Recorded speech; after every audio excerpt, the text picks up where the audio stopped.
There you have it. Good evening, folks. Welcome to the Liberia Public Radio. I'm Afonso Zian, so to the Liberia Public Radio. And as usual, we are here this evening to bring you news, information, and entertainment. Thank you so much for your time, for your commitment, not just to us, but for your country. The issue here is a lot going on, and there's a need that we have these conversations on a daily basis with the hope that something will change, something will happen. And so we try to do this, and we thank you so much for your support. I want to welcome our folks here this morning, this evening. There are some people, depending where you are. Amadou Fofanant, welcome. I believe in the Empire State. No, I'm Alberto, Abu Alberto Fofanant, Amadou Stewart, and Fitzaros Lubala. Boy, thank you so much for your commitment to this network. Of course, Laureate and no exception, to Mr. Boat is based in Norway. This morning hour had to be here. That's just amazing. It shows people tie interest in what they want their country to be like. It is important that we have this sort of conversations. We want to thank you so much for your time. I'm Afonso Zian, sort of the Liberia Public Radio and Lpr-Tv. As usual, the panelists, the contributors, the analysts, they will be here very shortly, and we will be having a wide range of conversation. And of course, somebody suggested here today, and I think I'll have to do that, to put this number. For a while now, we stopped doing that for whatever reason. Our sincere apology. Earlier, the conversation being driving or taken away so much. So, but the number will be posted this evening, and as we go along the conversations, you will be able to also make a contribution. It's about your country. It's all of us country. So, not necessarily we alone. We do not have dominion over all of the conversation, all of the talking point, but we'll try as much as possible to get this conversation going. So. Get ready. We'll be putting the number out so that you will have your say as well. All right. It's important that we do that. So we're going to be putting the number out. Good evening. Welcome. I am Afonso Zian, so of the Liberia Public Radio and Lpr-Tv.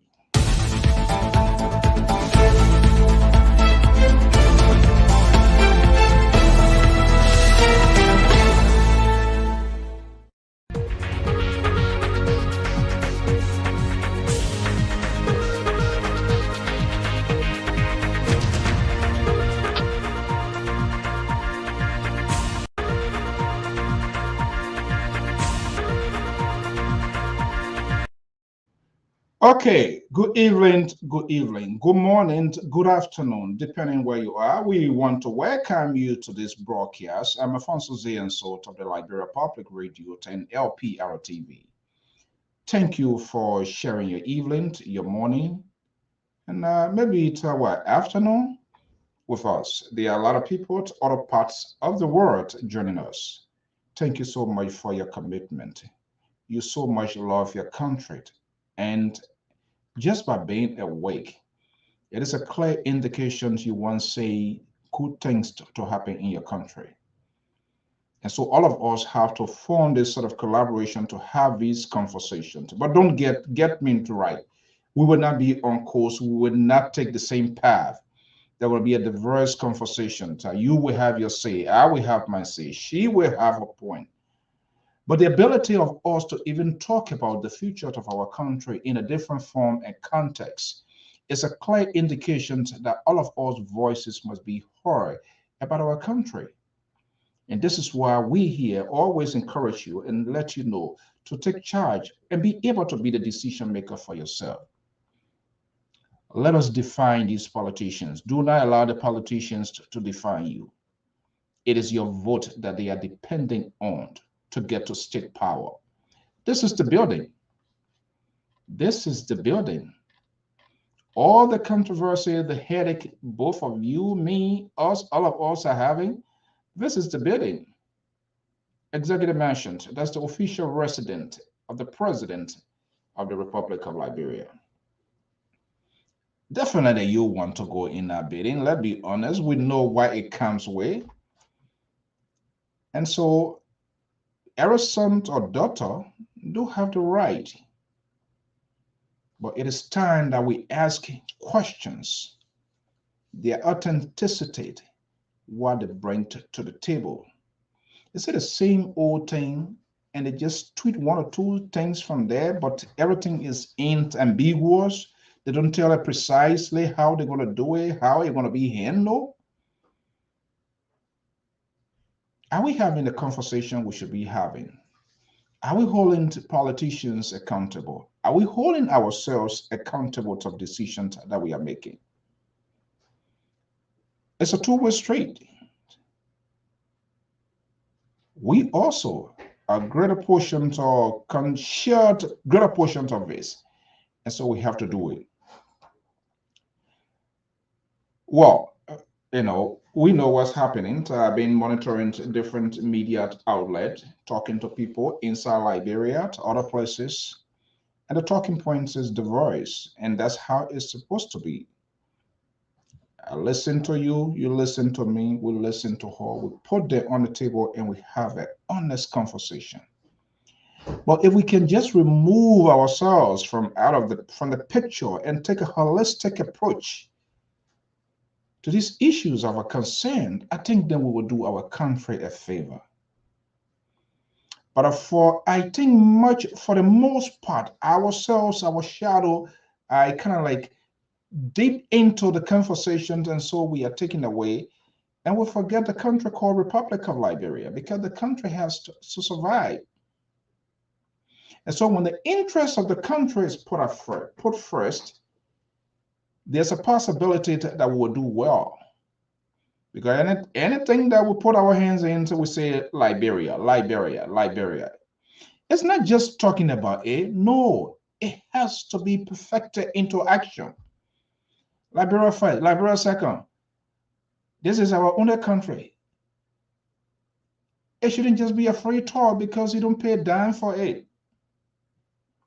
When we say it, it must be perfected, it must be felt, the action must be displayed, the citizens, the people must see physically, not in abstract, concrete, they must see. They must see it. You have the right to make a political choice as to whom you want to support.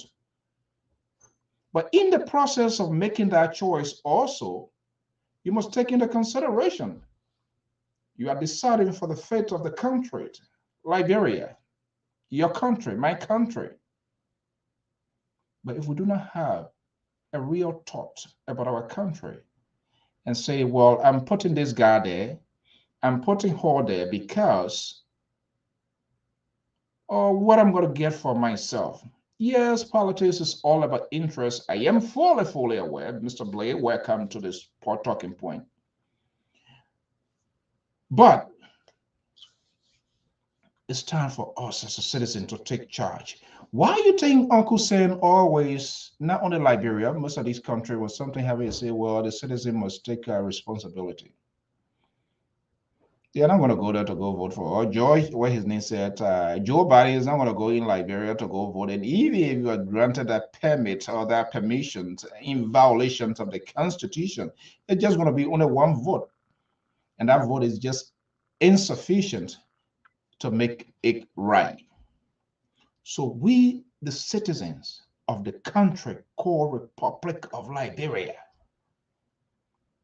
we should be the ones to determine the fate of our country. And part of that is to hold our leaders accountable. And that's what I love. You guys always spending your time, your evening here. It's part of that, but it's insufficient. Let's avoid sycophants, hypocrisy. And that's what I love the analysts and contributors here. See them punching one another's literally, not in a physical context, but holding one another accountable. This is why a candidate said. This is why a candidate said. And to the extent some of them goes in the thought of their own people to support, which of course make some of their folks not happy. But that's exactly what we need to do. That's exactly what we need to do. I was listening to, not listening, watching, reading a few stuff from the front page uh, news outlet. I'm concerned because I know the consequences of elections. The report is not encouraging. 5% population counters so far censored extended their land. 5%. Why are we not making preparations or things that we're supposed to do? I'm wondering why. Why we always ignore our responsibility as a people, as a nation, and as leaders. When you know it has to take place.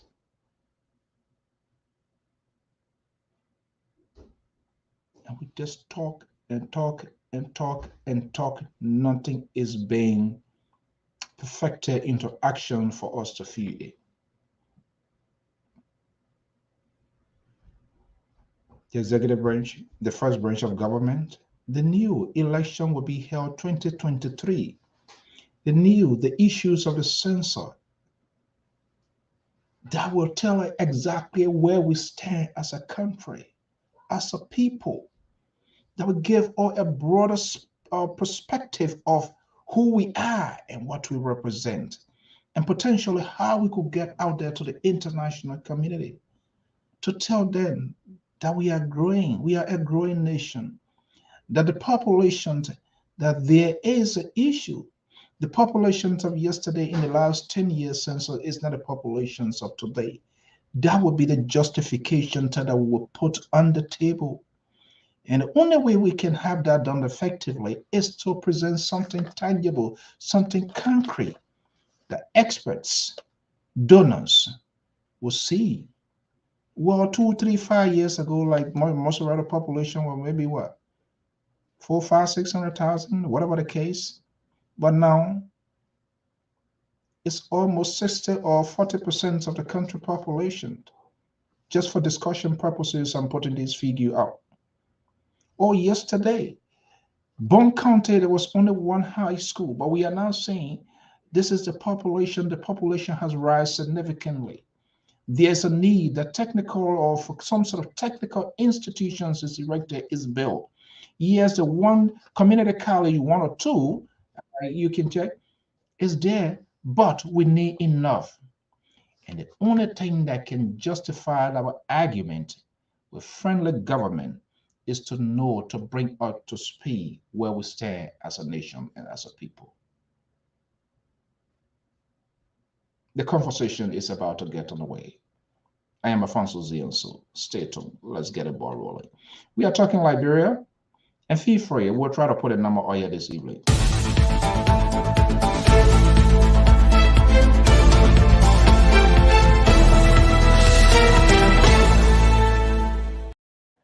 Okay, he's back after being on a war. He's back, and I wouldn't be surprised that some sort of his usual when he now creates some sort of ridiculous scenarios, then he gives justifications like the politicians, like his liberty partisan. I'm involved. I'm liberal. I am involved. I'm liberal.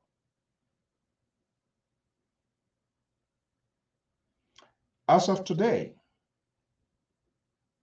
94 days, 12 hours, and 13 seconds to the elections in the Federal Republic of Nigeria.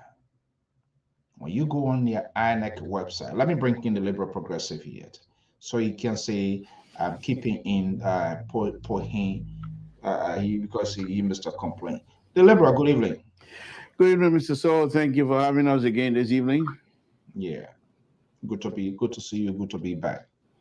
Where you been, my friend? Actually, correctly stated on AWA. You're not paying me enough money. You're not paying you and the central right there. You're not paying me enough money, so I decided to go on strike. But you were eating though. But what make you think people on strike, Maria? They can't eat. When they ask them for that time, they can go on strike. Oh my God, this guy is something. All right, Liberal, good evening and welcome. Thank you. We will try as much as this evening. Let me make sure. Okay, yeah, the phone line is connected. To connect the phone line, and our folks were complaining we are not being allowing them to participate. That has just been unfair.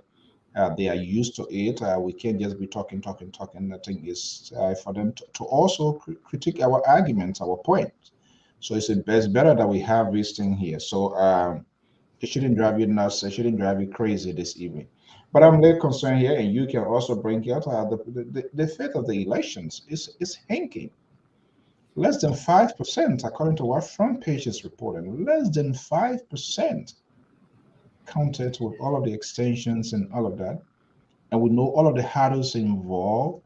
Complaining about logistic, not just honest logistics. The resources, the financial resources are not there. We know what happened, ladies. Those numerators that were trained, that was perhaps certified to carry out these conduct cross country, they was in pay, so everything came to a halt, and we don't know.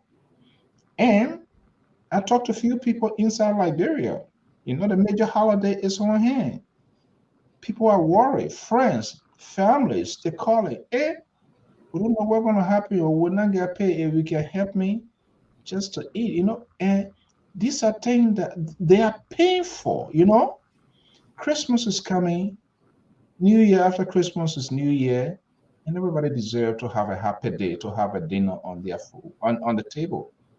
But when mothers, friends, relatives, schoolmates, classmates, people that you hang up with, refugees camp, when they start calling you and give you that sort of alert months or weeks ahead of time, that's a hard thing to process. I don't know what are they going to what are civil servant going to get their pay. Mr. So, thank you very much for bringing us on again this evening. First thing first, we want to thank God for this day. I want to thank God for His mercy, His continued mercy on us. But this is what I'm going to say about this. Two things I want to say. The election does not necessarily hinge on the commencement or the completion of the census. The census itself is very important to the country in terms of establishing true population identity, true populations counting and what have you. So the census is very important also for each of the counties, because if you know how many people you have, perhaps the government will pay close attention to you because you have more people, and that's what it is in Liberia. If you have more people in your county, and the government will pay attention to you, do more development in that area because they think they can get votes from there. So the census itself should be parade in a sense. It should be crying about by the county's leaders themselves, senators, the representatives, the superintendents, all of the county officials should be the one that crying for the census, and not just the media. However, that I want to say again, I believe that the census, the election, the conduction of the election does not hinge on the completion of the census. So yeah, I just want to say that. But one other thing that I want to point out also is this, Mr. So, why it is true that the census does not, I mean, the conduction of the election does not depend on my belief on the census.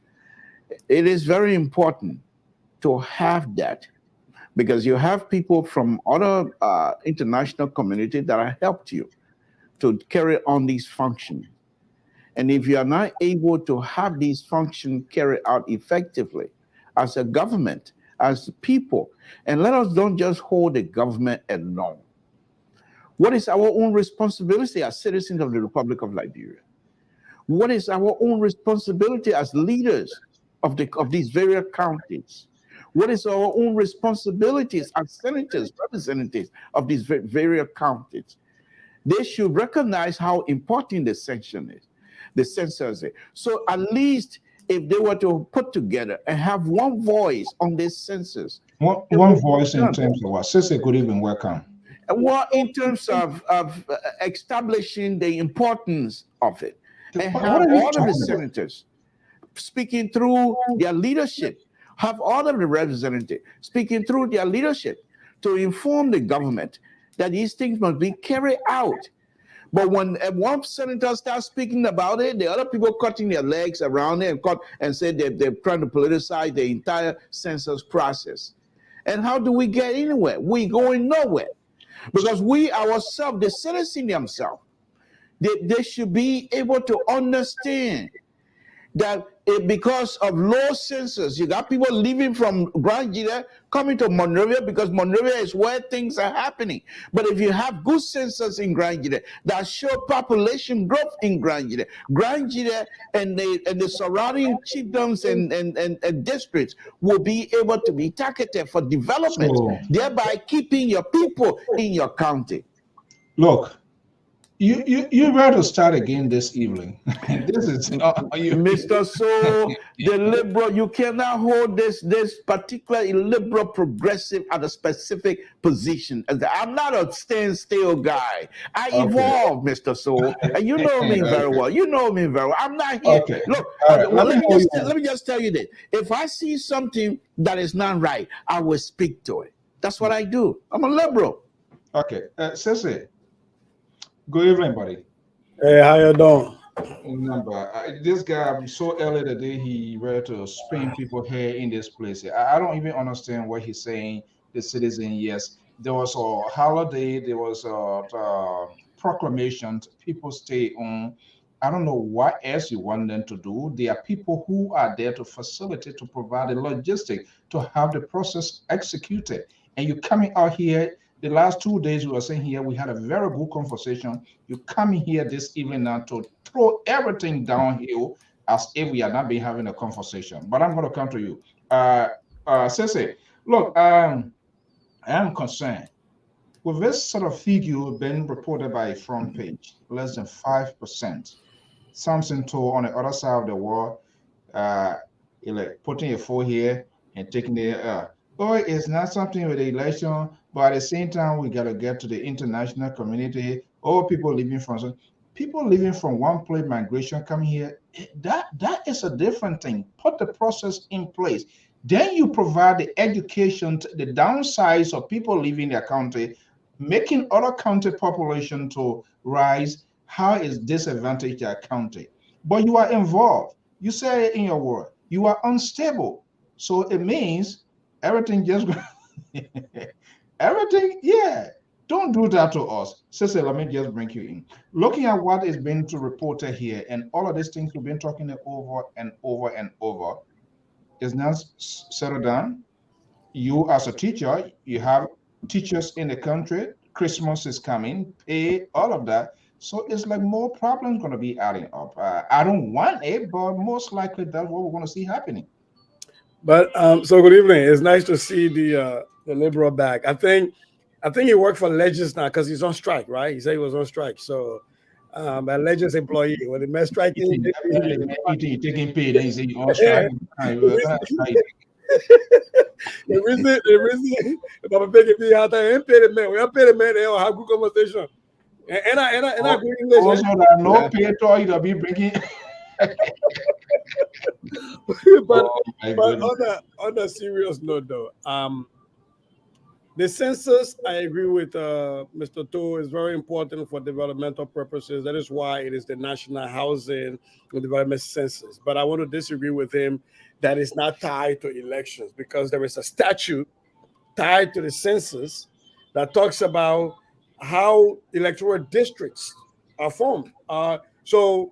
Based on the number of people you got, Monserrato might lose in an electoral district, and Mark Gibby, that is now becoming very, very populated, might gain an electoral district. Right. And so, if you don't perform the census, then somehow, technically, you are cheating Mark Gibby County, which is illegal. So the census, you cannot have a census before going into legislative elections. I get it if this were just a presidential election because it doesn't matter where we count you, right? Whether it's Monserrato or Lufa or in which district, everybody vote for the president. We don't count electoral colleges. So if this was just a senatorial election also, which is based on the total county, just the total vote in the county, we won't be here talking about the importance of the census with respect to this election. But because you have representative elections, which are really tied to population growth, I think that is why it's very important that we stress that this census is important for the election simply because we have representative election tied to it. So I wanted to just look at that, but I think the liberals looking at the presidential aspect of it and the senatorial aspect, and today you will be right that that is not as important. But we do have representatives running, and so that will create a problem. The other thing is citizens do not perform census. The legislature sure calls for a census to be carried out. That is the law. And so the legislature has caused that. Now you have legis that is a constituted body charged with doing that. So regular citizens can do anything. They just got to wait and be counted. There's nothing they can do. And it's not like I can call my cousin right now in the community. I said go count all the points in the community and get a number to legis and say these are the people in the community. We can't do that. Who's going to pay attention to you? I don't mean to interrupt, but I think both of you right now are trying to somehow bamboozle me into accepting what you guys are saying, and not only that, you're trying to misinterpret my point of view. As usual, I'm a little bit taken back with Cecil, who is an educator, and I thought perhaps he would try to somehow dissect my statement effectively. But here again, like I said, the northern liberals are not people to count on. Yeah, we are. It's very easy tonight. He's supposed to be a liberal, a northern liberal, but yeah, he is. He's already on board with the conservative here tonight. But let me just say this. That's not what I'm saying. I'm not saying that the citizens themselves should be responsible or should be able to carry out the census process. No. What I'm saying, the citizens should recognize the importance of the census in their county and put pressure on their representative, their leadership. For example, the representatives in the legislature and all of those people have already made send a cost out, say we need it. So the executive now are going to have to provide the funding for the elections and whoever to carry out the process. If the process has been delayed as it is now, that's why we call the check and balance. That's why we call them oversight authority. their oversight authority on the executive, on whoever's supposed to be the functionary responsible for this particular process. They should be brought to book. Have these people come in and not just come in for show. Have them sit in that place for 12, 15, 16 hours. And let's just answer question. Whether the water was hot in the building, whatever question you have these people to be responsible. Let them be transparent. And those who are not, let them, by the time they sit in, say you agree with me, by the time they sit in for about 8 9 witness here. I agree with what you saying. Is on the floor. Please. So you will agree with me that once these people come in to sit in for 9, 10 hours, you will know right away whether they're able to perform or not. And that's the point that I'm making. I'm not saying this. So before you come in, why are they sitting for 10 hours, 12 hours? Because at the oversight committee. They play what is Stephen Curran? Did they play what the speaker Stephen Curran? They play the question about 12 hours. We'll take the whole Curran. Susan, you're killing the conversation. Oh, goodness. I really don't understand why would a speaker steal Curran. Look, the country is the whole country. Yeah, Peter, good guy. Peter, good morning. Welcome from Liberia. But I had to bring that up. I just couldn't believe it. That is a swear or what? It is just so freaking difficult to understand about the behavior of these people. And they got this other guy, is that Samuel Representative Anders, that tap in to a direct hard line, to a high voltage line, to electrify his school, his private school. Tap into, you know the risk of electrical fire, and they probably just pay one electrician with LEC to go and do that, you know, and they put all the people's homes around there in danger, and that was the same thing that led to the burning of the executive mansion when they had their July 26th celebration and people overloaded the generator. Short circuit, yes. Yeah, and when you and to this date, I told engineers in Liberia, I was oh man, no, I think that it was Wish the poor trying to kill the president. No, it wasn't. It wasn't. What is it? Wish? Yeah, people said people that was on people that witchcraft, the person that was trying to kill the president. Yeah, you overloaded the. And these are engineers. Right, you know, and so, but to a serious point though, the census issue is very important. But I think what the Liberal is trying to point at is that there is still room for the checkers to check those people. But I don't want the Liberal to treat this thing that we need to see people that can scatter on everybody. It's not going to be that way. This is completely belonging to the executive. The legislature has acted in passing your budget. The legislature brought people in and they thought Tabatara Day when they brought Lawrence George in. Now, if you just call these people every day to come and answer, then you hinder their work. And that is not how check and balance work at all. And so I do believe that there is still need to call these people because now that, all of these things are out in the public from Alex Williams and everything else, the legislature needs to call these people to come and answer some questions. But at the end of the day, the executive went back to the legislature and asked for additional time, and they allowed them additional time.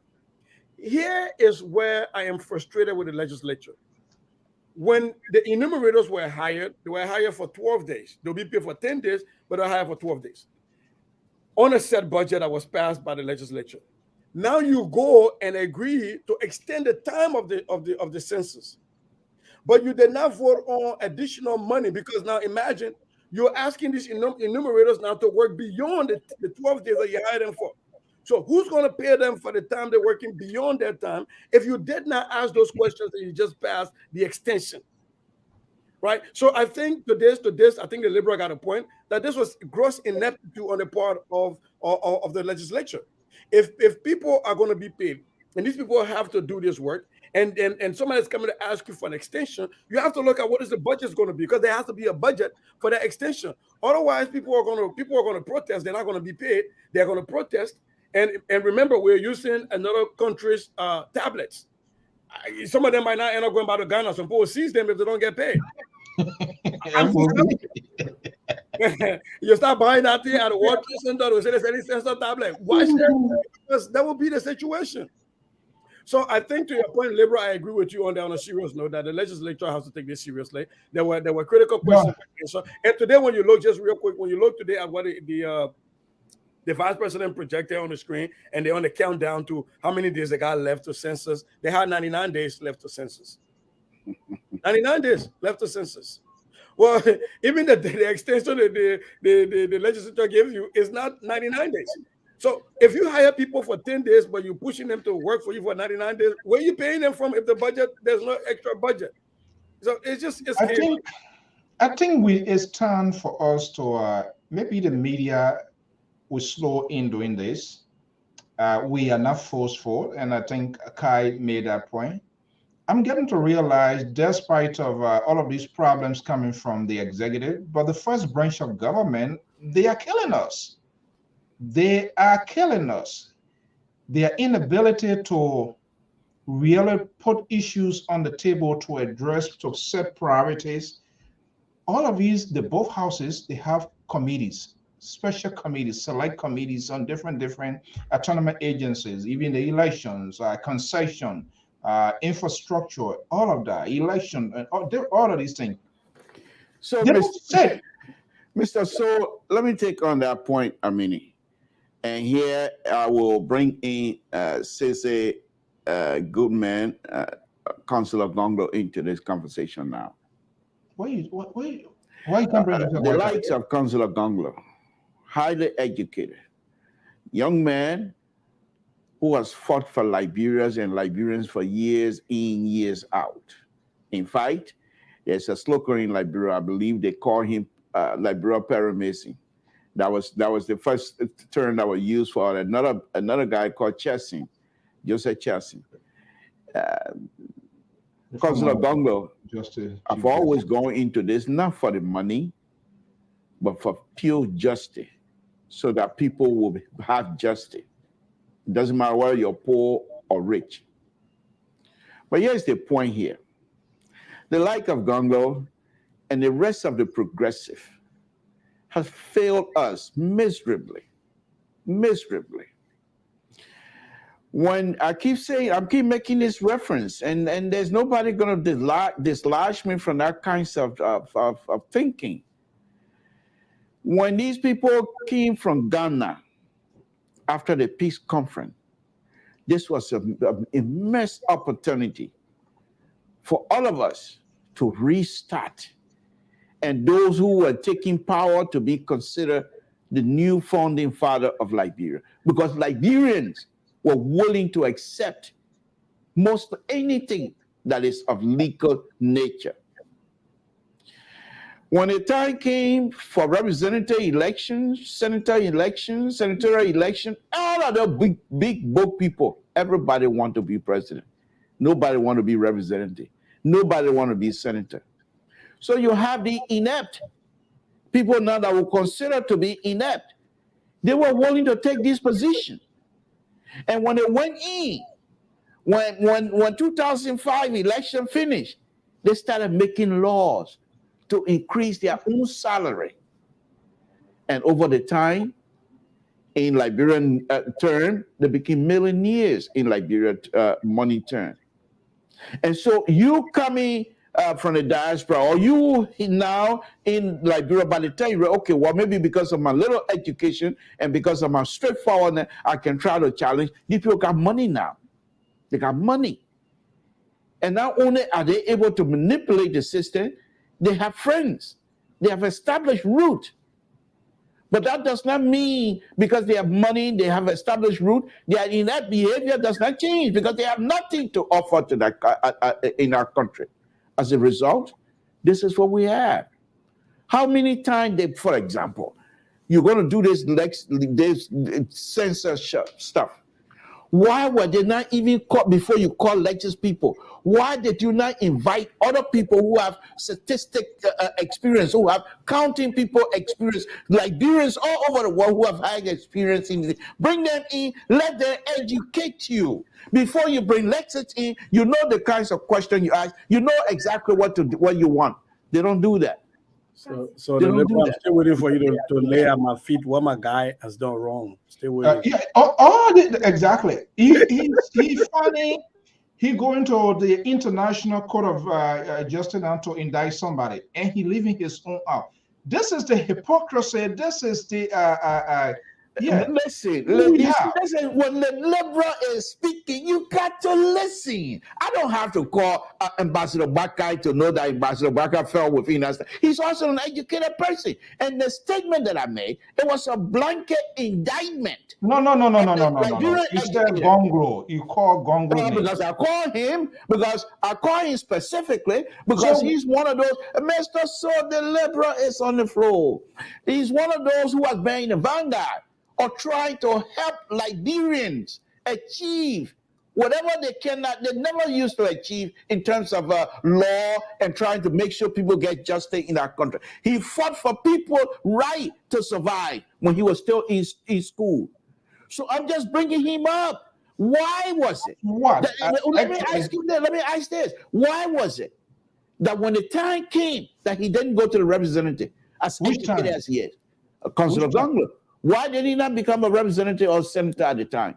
Let me answer the Liberal. Yeah, please. The councillor, no, not answer. I want to be educated, please. Okay, let me educate the Liberal. But you told me that you were stuck. You said from the beginning that you're stuck on your point. You're not going to move from there. So that means we can't educate you to get from there. No. I'm a Liberal. I evolve. My position will change. If I'm on board with you, I will agree with you. Okay, so let me say this. The councillor has not run for any elected office in Liberia before. So he has not ever just gotten them and said, oh, we all got to run for the presidency. The councillor first term serving in government was with the interim government of national unity. And he was special assistant to Sawyer, the president of the interim government at the time. So he did not get a ministerial position when all the PhDs were in government. He was serving in the back, assisting the president. And it was through his assistant that he drafted the first work ethics that later on became the basis for the code of conduct that was passed by the alien government. And so not everybody felt like serving in government and running for seat, for elected position was the only way to serve the people. The councillor felt that at the time, the way to service people was through the rule of law, defending the rights of people against arbitrary arrest, against habeas corpus, and making sure that journalists who reported the truth without fear and favor would not be intimidated or harassed or their constitutional rights abridged.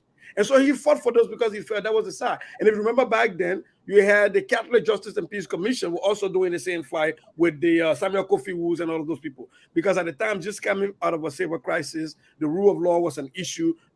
Governments were violating the rights of citizens. And the councillor felt like running for a legislative position or running for a senatorial position was not what he felt his calling was at the time. So he didn't run to be president. He ran to defend the rights of the people. It was the same thing even with the alien government. When the alien people came and ran, the senator didn't run. He got appointed. And when he got appointed to become Solicitor General, which is his passion, he created a process where to transform the Solicitor General office, where now you have, unlike before, the prosecuting attorney, county attorneys have to be law school graduates. When back in the day, you didn't have to be a law school graduate to be a prosecuting attorney in the county. Right, so imagine how many people's rights were abridged and how many people didn't get justice because of the lack of knowledge of the prosecutors in those counties. And so those reforms, I think the councillor felt like he could work in government, work outside of government to reform the legal system and the legal sector. Because once you respect the rights of people, once justice is carried out without fear or favor, then you can fight things like corruption. Then you can take waste out of government. Then you can take that money and repurpose it into education, into healthcare, into security.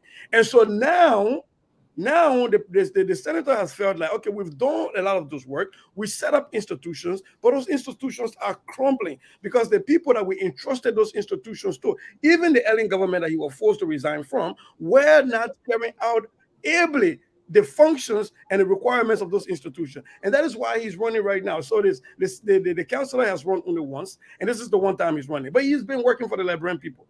Now, I will give it to you that the 1997 election was a problem for the so-called progressive of Liberian politics, because they went together at a Unity Conference Center to come together and form a coalition so as to contest against Charles Taylor. And Cletus Watterson came out of there as the head. And back then, the late political Maradona, and the late political Diba, I'm talking about Bacchus Matthew and Dr. Sawyer, said they could not allow him to broke the coalition apart. And so, yes, to that extent, I do blame them. But I actually don't blame people for having an ambition. I don't. I think it's sad that people are accountable for having ambition. And I don't think education got anything to do with that. People have different things that they can bring to the table and be able to serve. I know Madam Kebe Freeman, that came from the Liberian Marketing Association in the Taylor government, was a very good legislator. She didn't know how to speak English, read and write, but she was very good at getting her colleagues to vote on issues. So, I don't think education is all to it, but being able to reason and understand what your people need and be able to advocate for them through laws, I think that's the way we need our legislatures to go. Yeah, look, you get a pick, you get a side in this whole thing here, so I understand to kind of like open that sort of Jummery at this event, and this guy, there's no way you can convince you can persuade him. I really don't have time for that. Liberal, his point here this evening is on purpose. You see how he said I made, so kind of picking when I thought you say not doing that. Yeah, when you finish doing it, I think this guy used to be a hard-headed guy when he was much younger. And you can see, because when he says some ridiculous thing, he say, I'm involved. And that what makes me liberal. I'm unstable. He gives justification. Why will you even bring this sort of conversation or something to? Why Tiawan Gonglo never contested? Why you never contest? Let me ask you, why you never contested for representative or senator position for Grand Gide? Because nobody know me in Grand Gide. Nobody know you? No. Why didn't know you? They're your home. Yeah, because when I left Liberia, I was very young, at a very young age when I left Liberia. No, but on a very serious note, these things are now coming back to haunt us. Yeah, so, okay, here is the thing. So the question now becomes, because we are all share responsibility of this whole thing here.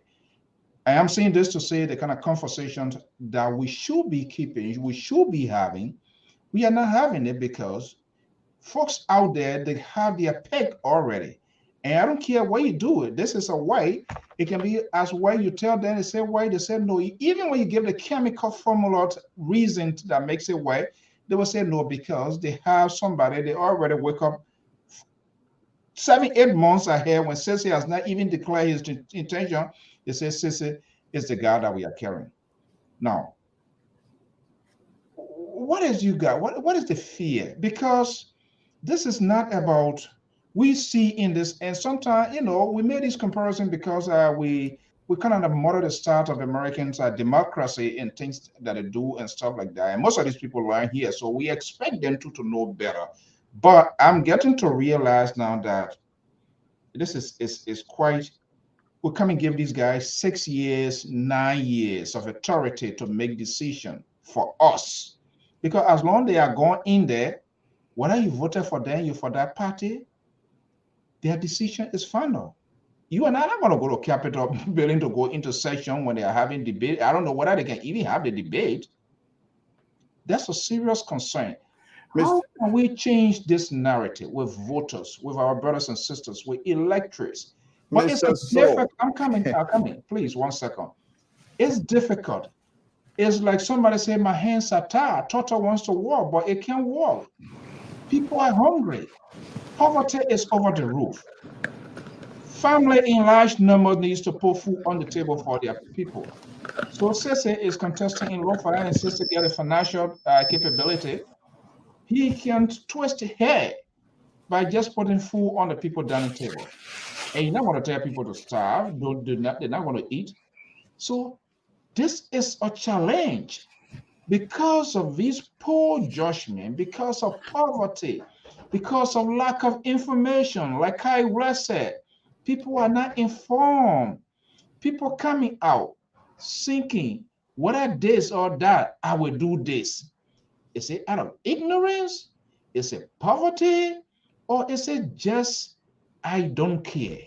I don't want to know. I just only interested what happening now, and I don't want to know what tomorrow brings because tomorrow going to bring its own.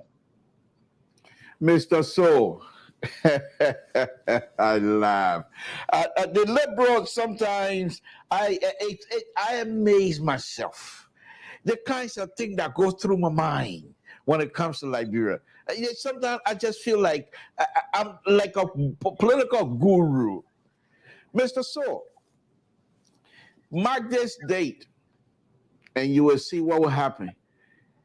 The impasse of the voters, the leadership, the governing body, the impasse is very short at hand, and you will see that Liberian officials, the leaders themselves, the government officials, the legislation, the lawmakers, if they are not careful, because of their past mistake, it will come back to hunt them so hard that they will find it difficult to govern our country. What do I mean by that? When CDC came to power, they decided, and I was on here many nights, I talk about that, they decided to blow the wage bill out of the water, completely out of the water. Because why? They felt within themselves sedition needed work. And so they brought more people into the government that the budget could not support based on the amount of money people were making at the time. So what did they do? They said, okay, well, we're going to have to harmonize the wages. That was the language they started with. They started cutting people pay so that they will continue to power people on to this budget or this government elephant meat. Here's the interesting thing. Unless CDC will be able to retain power, any other government that comes in to power, you will have to deal with that. Because here's the point here.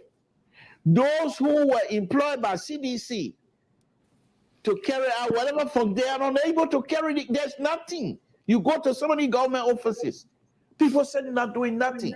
They're collecting salary. And as a result, sometimes the budget is unable to support that presently. So when you come in, say Alexander Comey or Councillor Gonglo or Ambassador Waka, you come in, you're going to have to deal with that. Now you come in, and you as a sensible person, you said, no, this is not going to work. Because people are working, making money, but getting paid, but not able to do certain function. They're not carrying out certain duty because there's nothing there for them. I will cut these people off. Where are they going to go? You can't keep them on because then you're going to continue with the mess that CDC continue to face with. You can't keep them on. If you keep them out, where do they get their support to support their family members that they're currently supporting? What do you do now? You go back to the Senate or the representative and say, let's pass law that will allow me as an executive to be able to force these people out of offices. They're not going to do that. Okay. Because they not fill themselves with this. So the point now is the incoming government and this present legislation, the people who sat there didn't question anything.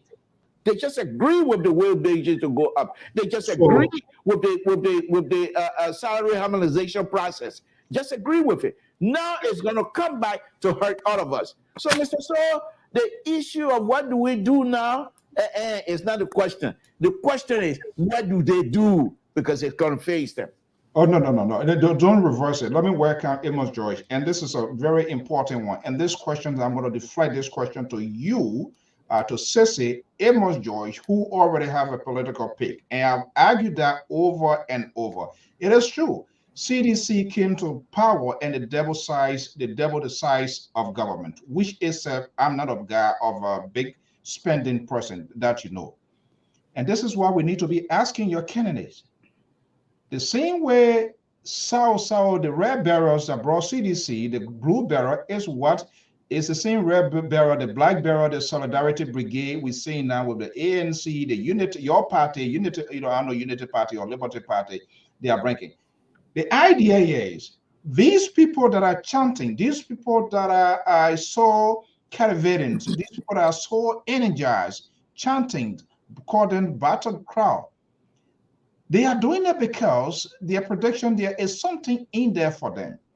And I want Joseph Boyka, Elizana Cummings, Tiawan Gonglo to tell me if any of those that will be elected, what will become of those people as well? Because we saw that they people want political accommodation, whether they are competent, whether they are qualified, but they want to be sheltered to get a job. What would they do? How can they do? I want any of your candidates to start telling us now how they are going to downsize government. What is their priorities? Which ministry or agency have similarities and there's no need of wasting those things that it can condense those ministry? What is the difference now where we have public welfare, rural development, this and that, ministry of gender, health and social welfare? What is the difference? What are they doing? Can we put these people together and make them one ministry? And have different, maybe have directors and people to superseding. This is what I want your candidate to start telling me. Because he was there 12 years ago. What was the foundation? What was the foundation? What was talking about the censor? He was there. It should have it happens on his watch as the number 2 person. Mr. Hold on. You are trying to boil my blood because you politicians, you commentators, you journalists who pick side are the ones that are confusing the electorates. And then when you come back, you want to reconstruct, you want to design something as if you are not part of that talk and walking stock. So you guys need to tell us now. You all need to tell the Liberian people. Okay, George Weapa is the Buku man we are dealing with, CDC now. So tell me now, let me know your budget in education, your guy. Let me know your guy budget in education. Let me know your guy budget in infrastructure. Let me know your guy budget in these major things that we are talking about, health and all of these things here, and how these money is going to come about for us to have a better Liberia. And don't just come in when we get there, we'll get joy, and you're going to be better. Better from who? Where is it coming from? That's the conversation we need to be having now. Mr. So, with all your monologue going up and down, that doesn't frighten the liberal. You know that. Yeah, you can't come in here try to act like as though the liberal is on a witness stand. You're not no prosecutor. You're not going to frighten me. All I'm going to tell you, your question, all your eyes about Ambassador Buckeye, look in the mill. The ambassador, whenever the time comes, he would tell you he give you his platform and give you all of that information. Gentlemen, folks, you're listening. Look in the mill. He's telling us now you on your own. Look in the mill. No. Ambassador Buckeye, let me say this. Let me say this quickly. No, Mr. So, I know you're running your show. You're getting ready to get because the central right has shown up. Now I know because anytime the central right comes in, your tone of voice to the liberal changes immediately. Now you're getting ready to start again, and I think the audience are up to that right now. But let me just say that I am not here to speak for Ambassador Buckeye.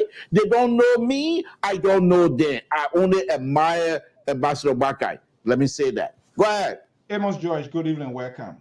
Sissy. Good evening, Sissy. Good evening, Mr. Tool. And how you doing? Yeah, Thank you. On a serious note, guys, isn't it time for us to ask these people what is their new vision, new idea? I'm not talking about the same old thing here. Because all of these people are getting supporters around them with these battle crowd, red barrels, green barrels, black barrel.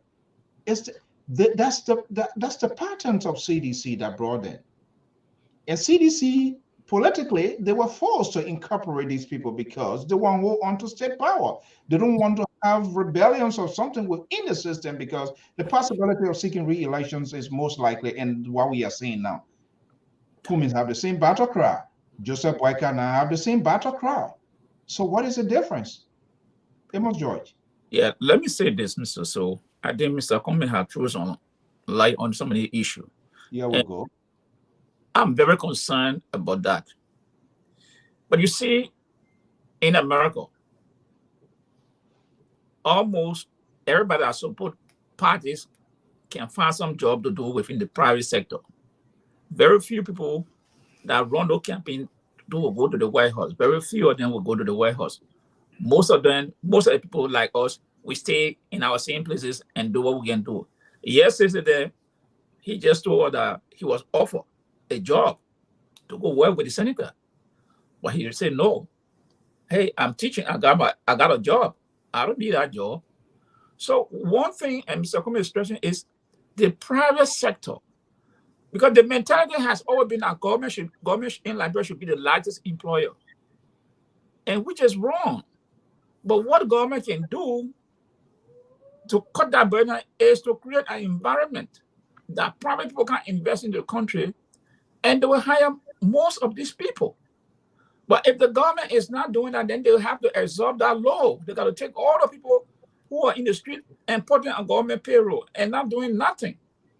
So the bigger question is, we should be asking our political, Mr. Cummins has spoken, talking about agriculture, ecotourism, and all these things to create. But even in Liberia right now, I remember we still yet don't get an answer of how it will be done. I think he all on something. Ecotourism is, you talk about limited investment, but those packages will come as we speak. People are working on it. But the idea here, okay, the idea that government comes to power, they don't, like for instance, I would tell people, look at water and sewer. Since 1989, the sewer system in Liberia has been down. Without remark, I did 6 months work with water and sewer at the time. The sewer system has been down. No sewer system. So if Cummins is elected today, that sewer should be open? Is that what you want to say? Of course, those are things you're supposed to do because not opening it, but it will create an opportunity for people to work there.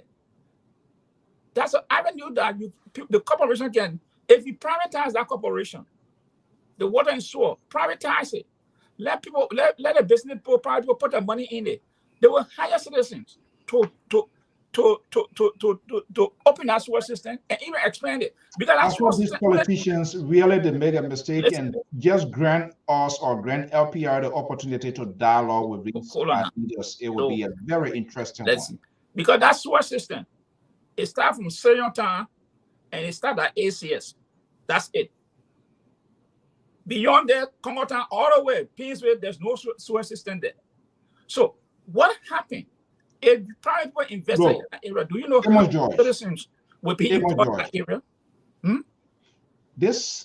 I'm not a favorite of salad. I don't eat salad. But I can understand this. Crown, man. This salad dressing this salad that you're dressing, putting ranch and all of that on it, I'm not off for it. We are about to devour. The cat is around to eat it. I love this. This is the show that I've been waiting for a very long time. This is the kind of show that I've been waiting for a very I'm listening. Thompson told you, wait. You say you don't know Boakai, but you kind of speak on behalf of Boakai. If you know someone, how can you say he will put something in the mail when you don't know him? There you go. How can you say that someone put something in the mail when you don't know the name? May I ask you a question? He said he not dressing salad. Then he come turn to me. Yeah, but go to him. Go to him first. No, don't ask me question. The moderator asked me to come and speak and come. But why you turn away from the moderator? You turning to me. Wait now. What fish you got to fry in this thing here? I was talking to you. You didn't say anything yet, Jenna. You just said, I told the people you said waiting for your meal. Yeah. Jesus Christ. Because these are the things that Mr. Cummins is talking about. But you, your old man, he always say he got a blueprint. He got a blueprint. He already got a blueprint. He's supposed to put a blueprint out there to us so we can see it. I mean, your old man also he got a blueprint. Okay, so you got a blueprint, put it out there so we can see it. Then we know where you want to take us. That's your old man. So, Mr. Sawyer, that is a very honest, fair question. Serious. To be honest, yes, okay, let me bring in Sese. Let me bring Sese. Look, you know, and most of these pundits, you guys, surrogate or supporters, I wish some of the people that really represent these people, they can do this sort of explanation. You know, honestly.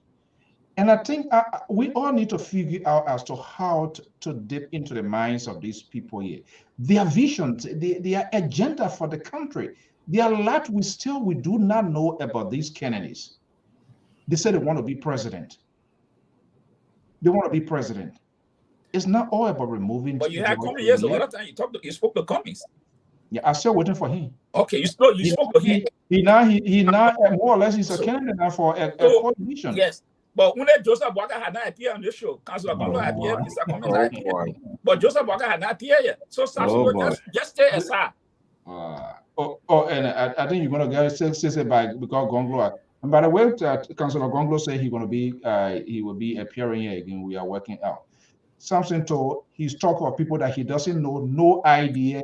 He doesn't know that, but he come here and cry and deceive the Liberian people. They can do this, they are stabilized. This is very, very painful, and people need to stop.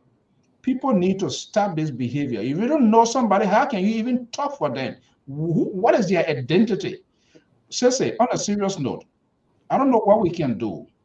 All right, you being involved in politics. I don't know what can we do, all of us, this network. And I've tried to work out with other network before, but Liberian people to come and collaborate over there is a problem. But I think we need to find a way to get these political leaders, these state actors, these people who are seeking for not only the president, even the senator, the representative. We have to go explosive in terms of real awareness to ask these people. Yes, George Weah is doing XYZ. You want his job. So tell us, how are you going to do it differently? You have all of these 1,000 people. What's going to be the structure of your police commissioner, your minister of justice? We're talking about justice, this and that, pardoning all. What would be the structure like? They need to tell us. I want to see the person they have like an engineer, like Amos George now doing here as if he's the engineer for Ellis coming here, the pipe from ACS to Concord Town to Douala. I don't want to hear that. I want to see their people demonstrate and say, look, on a coming presidency, I want to see who would be the press secretary that when something happened, who will stand to the microphone when the president travel outside of the country, who will be briefing the country what is happening. That's the kind of person that I want to see. How can we get these people? So Mr. So, let me preface this conversation by saying that Councilor Tiawanse Gonglo belongs to the Liberian People's Party. Mm-hmm. I am not a member of the Liberian People's Party. I am a supporter of Tiawan Gonglo and a mayor of Tiawan Gonglo. I am not the spokesperson. I don't even think they will make me the spokesperson because the other can't go to eat home. No, they will fire you. They will fire you one day. So, because for me, it's Liberia first, above everything. I am supporting Tiawan Gonglo because I love Liberia. It's not the other way around. And I will support Alexander Cummings because I love Liberia. I will support Joseph Walker because I love Liberia. I will support George Weah because I love Liberia. So everything for me is, the focus point is my love for Liberia, my love for country. Having said that, though, there is one thing we have to get clear here. Political campaigns, ideologies, and platforms are aspirational. You speak to what you want. It's almost like mission statements and visions for where we work. Those are aspirational. They don't come with a price tag. However, your vision informs your budget. Your budget is a moral document because you only fund things that you know are important to you. And so when you watch political races here in the United States. There is not one senator. Look at the Georgia race that will tell you, here's my budget or what I'm going to spend on this and this and that. But they tell you what is important to them, what their priorities are, and what are those things those are the things they're going to fight for to fund to get in budget. And so, or that there will be legislation that will be passed for that. So, for example, you look at the issue of women's access to women's health care. Those are issues a lot of Democrats ran on. You look at the issue of what the thing that the Republicans usually run on, small government, and making sure that crime. Right. You don't have all these restrictions. First Amendment, they want to buy rifle. At the end of the day, there is no political campaign. There is no political campaign. Legislation. There is no political campaign that tells you here is the budget for the national government that we're going to run on. Joe Biden didn't do it here. Donald Trump didn't do it here. Ellen didn't do it. George Weah didn't do it because it is not practical. But what you would tell the people, as in the case of the current government, was that there is a change for hope, that the proper agenda for prosperity was going to raise them out of poverty. And it was a situation with the Ellen government. So these are all aspirations. But you can get them to tell you where their morality lies based on what they prioritize. So for me, for example, I've had a conversation with Councilor Gongo about making sure that they pass legislation that makes certain aspect of government to be funded at a certain level by law. So, for example, education should be at least 20% of national budget. That's an example. Healthcare should be at minimum this percent of the budget. So then it doesn't matter, right? At the end of the day, what the budget is, we know at minimum the floor for education will be 20%. That tells us that you are prioritizing education. But you can't tell us how many millions you're going to put in education. And the other thing is about the wage bill.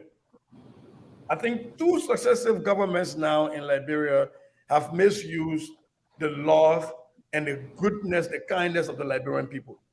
When Ellen came to power, Liberian people were willing to understand when they were downsized.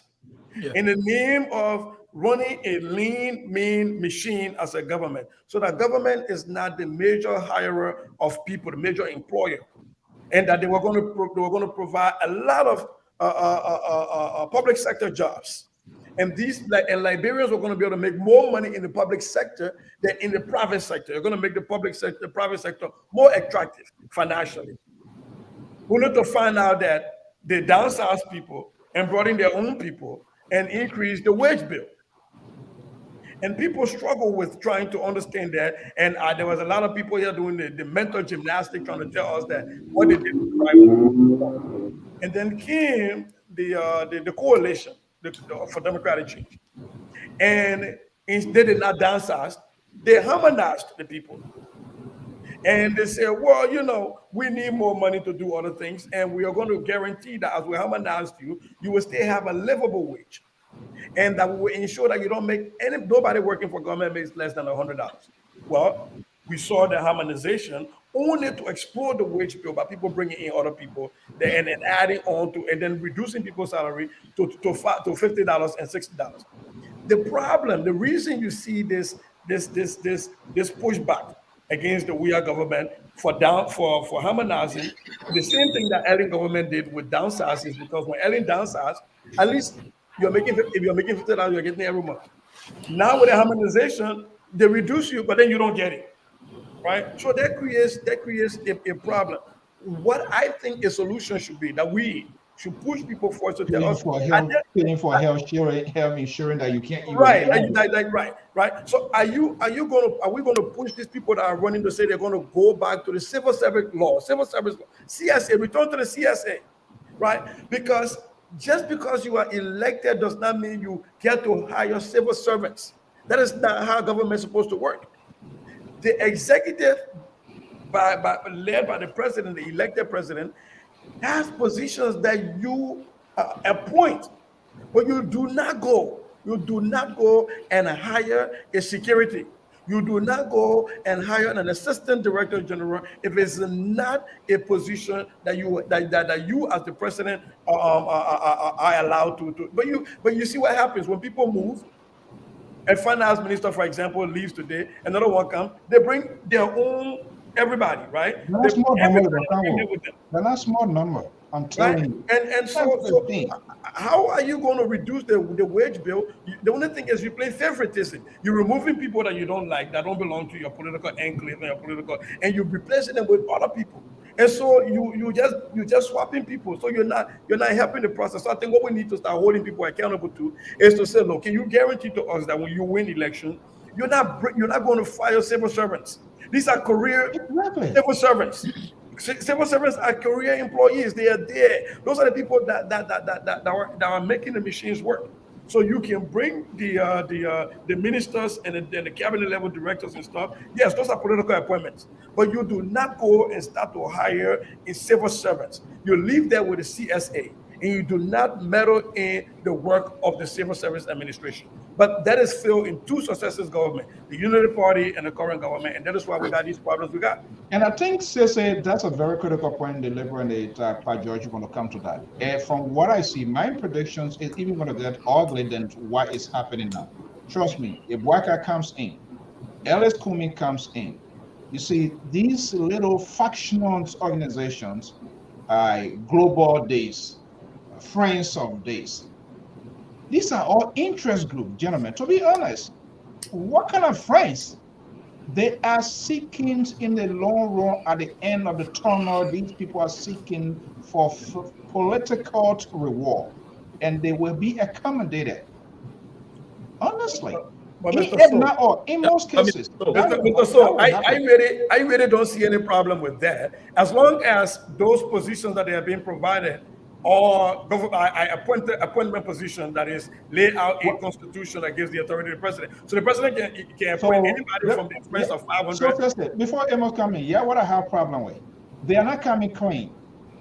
Like here, we see here, right? We remember when the Republicans took over with what a crazy group that came again, where just spent one season, even though they were able to flip the wings over to Republican. What is group? How do they call this group again? The Tea Party. Tea Party. Yeah. They came with a defined position, and they were some of them they produced candidates and stuff. But this was I don't know, we probably don't want anything. We're just doing this. The Tea Party was running legislative positions. They were not looking for cabinet positions, which are two different things. The Tea Party they were not asking for cabinet positions. Mr. So, if I may interject here, quite frankly, I'm going to be doing a show on Thursday, all about Cummings. You see this guy, Mr. So. So, please, will you guys allow me to go? The Lpr-Tv when it's red gland, that him. You're going to be doing a show for what, Cummings? Yeah, on Cummings. And if you follow me on that show, you will feel bad for Cummings. Oh. Yes, you will feel terrible. You will feel terrible for Kumi. I know, yeah. Look, if Kumi have learned or have known what is happening now, I don't think this young man would have put himself in this kind of mess he found himself in right now. But when I saw what that, I don't have to follow your talking point. I don't have to follow the talking point. I don't have to follow it. I want you to understand. So, but we're in the middle of a conversation. I've already contributed to the web pages. I told you guys what's going to happen. I'm not here to come kumbaya with you. They weren't going to come. None of it, the Gonglo, the Cummings, none of them coming here to give me any kind of satisfactory conversation about that. Why do I need to waste my time with it? I say Ambassador Baka, who I don't know, they don't know me, but I admire them. I have the right to associate myself with whatever that I want. You cannot come here and say, because I don't know them, that means I cannot say something in favor. Mr. So the Lpr is talking. You can't say because I don't know them that I cannot say something favorable for them. And that is unacceptable. As a Lpr, I don't agree with that. And secondly, I don't have to follow the logic, the conservative logic from the moderator here tonight. I don't have to follow that. So let me say this again. I'm doing a show on Thursday, and this show is about Cummings. And everything that I'm going to be showing, the public record. Cummings had an interview in 2012 when he was still with Coca-Cola. I mean, this young man sound presidential, look presidential. There's no, I mean, you please go and look for that video. Just type in Cummings. I'm serious. Just type in Alexander Cummings Coca-Cola. He did that. It's 22 minutes. But if you listen to that, if you listen to Cummings conversation, the guy asked him, what was your childhood like in Liberia? Cummings explained. 6 minutes. I mean, less than a minute or so. And they asked him. And the way Cummings was telling how he was running Coca-Cola, if this man become president, and then come in with that kinds of knowledge that he provided on that tape, it's just a matter of time before Liberia become like Rwanda. No question asked. But fast forward, go and look at Cummings' video. He said, "This is me." In that one, this is me. Cummings started stumbling. The man who was sitting down with Coca-Cola company having that interview, and the kind of business mind, how he does business, why he doing things, how he's learning, and things like that. And then they go to that, and then fast forward to "This is me." And you will find out very quickly. You'll come to conclude very quickly. Okay. No, hold on. I'm running. I'm giving you enough of Because time. they hijacked the whole show. He hijacked the whole show. You can't do this. You guys gonna have to let me finish my statement. You gave everybody the opportunity to talk. You cannot bamboozle me to accept what you want me to say. That is no. We can't do that. Let me finish. Please. Let me finish. And so I will do that. And then another thing I want to point out to you guys here this evening, while you guys are all grumbling and carrying on and all of that kinds of good stuff. First thing, none of you have voting power in Liberia. There you go. The people who have voting power in Liberia, they will decide, number one. Second, most importantly, before I take a leave, take a break here, is this. And this is just to educate folks that are listening. In Liberia, the people of the Republic of Liberia are yearning for good government. They are yearning for people to give them direction, and they will follow. What do we have now? We have people sycophants.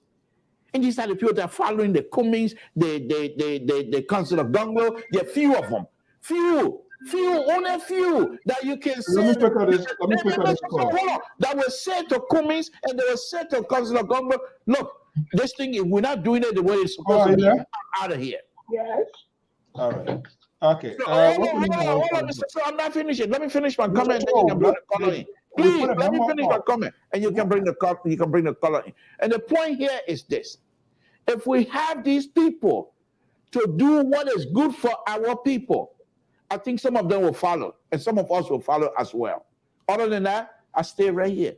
enjoy myself. You asked me earlier, why didn't I go and be a representative? Why should I be a representative in Grand Union County when the people are not even ready? These are the people that refuse Columbus to enter Grand Union County. And these are the people you want me to represent? That's not a reason. Your argument is lazy, no foundations. Let me go to the caller here. That's your opinion. You're so ridiculous in your argument. You're entitled to it. Okay. Caller, good evening. What's your name and where are you calling from? My name is Gloria, calling from New Jersey. Go ahead. What's your point? Mr. What's his name said, Mr. Tool for tour time, right? And I am. Yeah. For tour time, right? Yeah, for tour time. Yeah. So I don't know. I watched all the interview talking about when Cummings first got into Coca-Cola. Young Cummings to the Cummings now, the knowledge and power that he has when he speaks. I went to the man convention. I'm talking from my own observation. All right.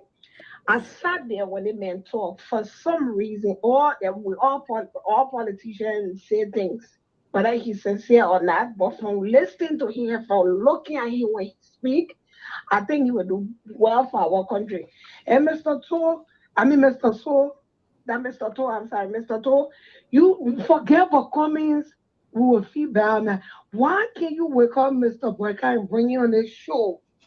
Why can't you wake him up and bring him on this show? Let him give you a blueprint. Because I find you could say the man he got on numbers that reserved that will put him in power come 2023. So he shouldn't campaign. We don't see that man.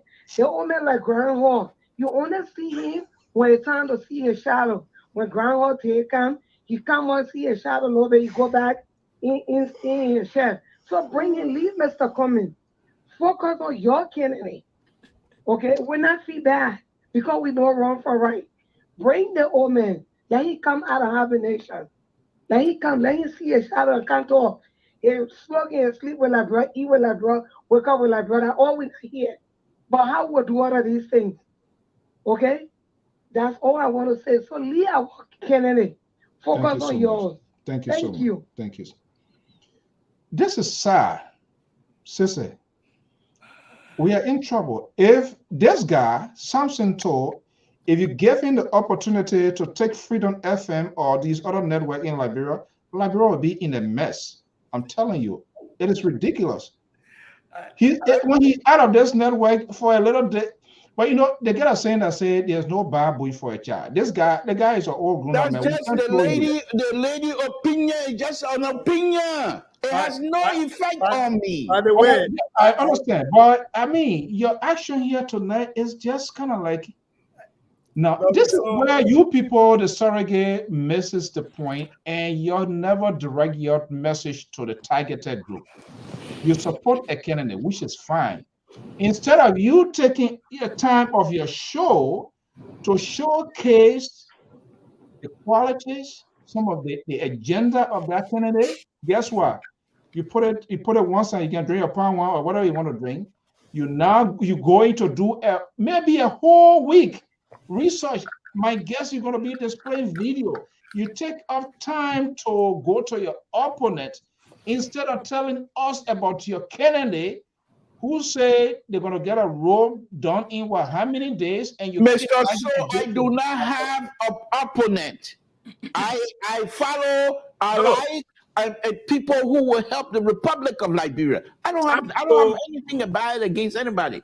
Something told you a complete disgrace. The Barker camp. So something to what to do is to define Alexander Cummings now. So the Barker book can go after him. Maybe that because he said he is damaging. So he wants to start to define. Let me ask him. And we have it. So say, let's do it this way. He said you're going to be having a show, right? Which is good. Everybody here participate in the show. Will you call? Because you got to be fair. You can't come and buy more people and they do not have representation to also counter argue. Will you invite these panelists, the analysts, to be on? Did you understand? Did I say my comment was about Murphy, Mr. Cummings? No, I don't know what I'm saying. Okay, no, okay, let me just take it back. I said you will feel bad. Before and then now that you will feel bad? So, okay, let me ask you, will you invite the panelists to form part of your conversation? No. No. I remember my face. Very troublesome, I swear to God. So, What? Sister, go ahead. But My ears are hurting right now. I think what Mr. Tour was trying to get at is that he's trying to get back to ANC, to get Cummings back to basic. So there are 22 Cummings that spoke with their zeal and all of the thing. If I understood him, I think that's what he's trying to get. That's exactly my point. No, Sissy, man. Sissy. Let me get him a small win. Sissy, You please. just let him. Wait, Sissy, please don't take that man from the hammer. Sissy, wait, is there Pajoy? Yeah. Hold on 1 second. Sissy is trying to pour a little bit vanilla into him. That's what I'm talking about. You made a man to run away. So, but on a serious note, though, look, it is not lost on me the point that you made, Mr. So, that we have to campaign for our candidates.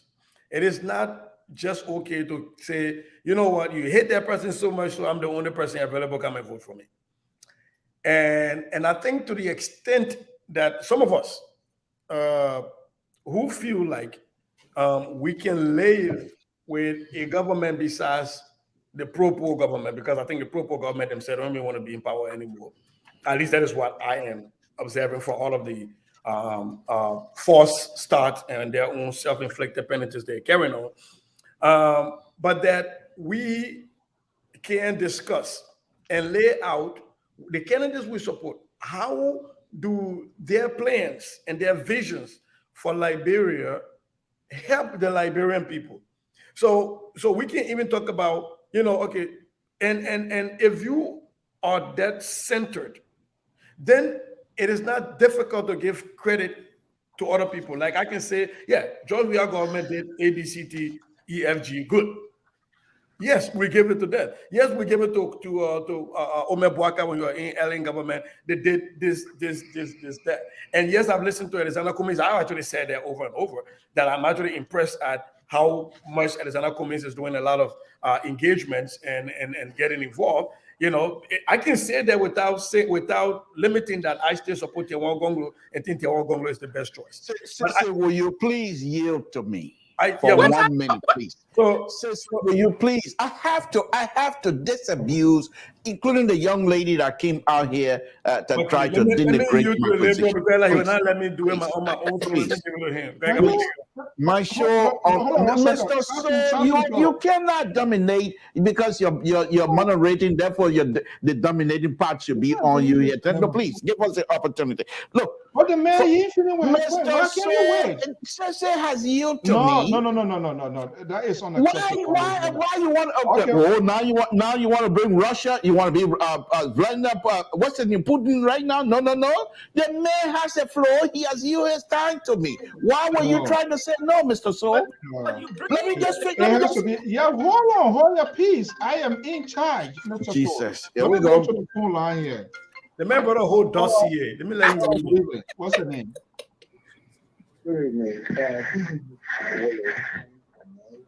What's your name? Mr. Mawolo. Yeah, welcome. Mawolo? Yeah, how you doing? Yeah, welcome. Listen, to deal with Mr. To's expression, Mr. To is an engineer in the United States. If you want to compare his expertise to some other engineer who never left Liberia or worked anywhere else, directed from LU and been working in Liberia, is there a plus or a minus to that? I would like for him to answer that. Second thing, when Mr. Cummings was giving that interview that he mentioned, who was Mr. Cummings addressing at that time compared to who are those that he's addressing now? You got to understand the geography of speech. What we call strong in Africa, it has nothing to do with intellectual power. All it has to do is using words that nobody understands and you speak loud. But for all of us who live in the West and the East, if I may, how many times have you heard the most effective leaders of any country yelling and screaming and using big words? Those things don't mean anything. And this is why we're trying to present to our people all these people that have made all the noise and made you jump and scream and say, oh, that man can steal, that man can steal. And yet when they ask you what the man said, I didn't know that. I know, yeah, you give me whatever. You know, what who has it done for Liberia? All of them have had the chance to come and prove themselves. Zero is anything less than zero. Is that what we're looking for? What does Liberia need at this point? What do our people need to lift their standard of living to better the economy? Are we asking ourselves that question? And when you ask yourself that question, and the answer becomes evident to you, the next question I will propose that you ask yourself, who is the best, most competent person to bring that thing in? We talk about popularity in Nigeria. We're talking about people who the people in the village know, the people in Logan Town or Nicky Town know. Can that benefit us just by knowing somebody? What do we need? Is it for people to know us? Is it for people to clap for us? Or we need jobs? We need money. We need industry. We need organization. Those are things that we need. Who among these people is the best and most able Okay. to bring those things in? Is it somebody who's popular in Liberia or somebody who has sat on the board of directors of the companies that provide these things? This is what we're talking about. It has to do with who you like and who you don't like, or who is the most capable and competent person to bring those things that we need to raise our standard of living. And I think when we answer those questions, we have no problem in looking at Monte Kennedy and knowing that Alexander Cummings is the most able. Okay, thank you so much. All right, let me go back to mine. So, Mr. So, let me just do this very quickly. On my show on Thursday, for example, reason why I say here that if you watch the video of 2012 to Cummings of today, that you will feel bad. First thing is this, and some of the things that I'm going to be talking about. If you watch the video of 2012 and you come in where Cummings has gotten involved with the Liberian politician, where he's now being insulted by people who have not done a true research on Cummings to know his status, not just in Liberian society, but the world community society, where Cummings has elevated himself to a certain position. And for you to come and insult that person in social media, that's also a questionable. And those are kinds of stuff that I'm going to be talking about. But let me read something to you very quickly. And those of you who want to condemn me for saying that, you go ahead. That's your opinion. You're entitled to it. This is the Coca-Cola Company Chief Administrative Officer, Alexander B. Cummings, to retire. This was 2015. And this is what he wrote in here. In July 2008, Cummings was named to his current position of Chief Administrative Officer to consolidate oversight of key global corporate functions, including legal, people, strategy planning, information technology, strategy security, sustainability, and technical issues. Those were things that Cummings were asked to lead. And if you watch that, and I advise people to go and look for that video. It's very interesting. And Cummings will tell you And this is what is very sad for me. Comey will tell you when he's working, what are some of the things he was doing to get to that position? Coming from Liberia and coming to this position, how did he get there? This is a man who had no relative connection to Coca-Cola, but because of his smartness. And some of the things that I'm going to point out that on my show that I'm going to highlight, he said leadership ability, which I've always been stressing. But now that I have evidence, not just by me coming can lead, got leadership ability, but now that I have evidence to show that Comey does have leadership ability, and he explained those characters in leadership, in leaders, that people who want to do things good. And if that kinds of Comey were to be allowed at this present time to continue to exhibit that character that I saw on that video, then there's nobody that will be able to face Comey. So the question that I have is, what happened from that time to getting himself involved with the Liberian politician to be insulted by a young man who with all his college degree, what have you, he has not had any position. Costa, he has not had any position. He has not worked anywhere. Has nothing. When Costa was crowned the other time as one of the most important figures in Africa or West Africa, we all here were celebrating and jubilating all over. But here's Comey, who had demonstrated year in, year out to work and put people to work. If we can do those kinds of stuff for Liberia, I think Liberia will be on a better point. So I'm not saying that I'm going to, I'll just say if you watch that video and watch Comey now, that he's been denigrated and being insulted, then you will feel bad. Can I get my time back now? Yeah, please. So, please. Okay. For Thursday, then we're not doing the whole show tonight. Huh? I don't understand. No. So hold on 1 second. So now, you know, coming of yesterday, then you didn't know. Knowing what you know now, are you pivoting in the directions of Comey's now? Knowing what you know now. None of your business. Don't ask that kind of technical question here on the show. I'm not here. I support anybody who can do better thing for Liberia. Wow, chameleon. Look, I here's the thing, and I hope the ANC people understand this. I don't know any sensible person that is still playing with a full deck of cards that would say Alexander B. Cummings is not a pride of Liberia, that Liberians are not proud of what he accomplished in the corporate world. Just like it is foolery to think that Liberians are not proud of what George Manuel Weah did on the international soccer scenes.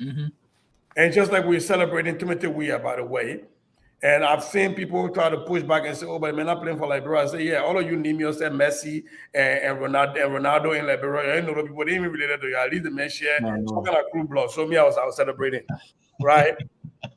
So, but I think what people missed out on is that folks like me and other people will say, okay, we agree. The evidence is there that Alexander Cummings is definitely once in a million in Liberia. We ought to celebrate it. But is the ability to lead and the work you've done in the corporate world, is it translatable directly to political leadership? And that is where I think we can have an intellectual conversation about that. Because in the corporate world, you can do merger, right? Coca-Cola bought Minute Maid, for example. They bought 50 Cent, the rapper, water company, right? They took all of that. You can do merger. You can sell part of the company that you think is not doing so well, but you can't do that in government. You're not going to sell part of a government ministry, right? So there are things. Yes, we agree. He does have the leadership skills. He's shown that. There is no question about that. Alexander Cummings is a very smart man. For me, what I'm waiting for to see, because like the caller said, that if you look deep into it, Alexander Cummings is the best person. I say he's one of the best people running.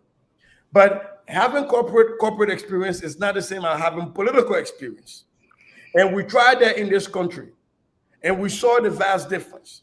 That just having a corporate private sector experience does not translate into having political leadership experience. Those are two different beasts.